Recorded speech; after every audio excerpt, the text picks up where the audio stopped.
Rajini sir call sheet கிடைக்கிறது எவ்வளோ கஷ்டமோ அது மாதிரி மதுவோட வீக்கெண்ட் கால் ஷீட் கிடைக்கும் மிகவும் கடினமா. அப்படி எங்கம்மா போவீங்க அப்படின்னு கேட்டால் அது மதுவுக்கே தெரியாது. ஆனால் வாரம் எங்கேயாட்டு பெட்டி படிக்க தூக்கிட்டு போயிடுற மாதிரி ஆயிடுது.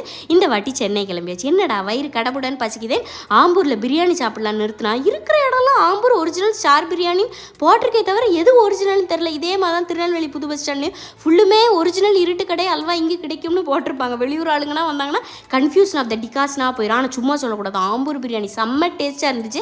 அப்புறம் அடுத்த 2 நாள் எங்கள் அத்தை மாமாவுக்கு நான் தான் சமைச்சு கொடுக்கலான்னு இருக்கிறேன். சமைக்கிறது கூட எங்கள் பெரிய பதட்டம் இல்லை. ஆனால் அந்த எடுத்த டப்பாவை அதே இடத்துல வைக்கணுங்கிறது தான் எனக்கு கொஞ்சம் வராது.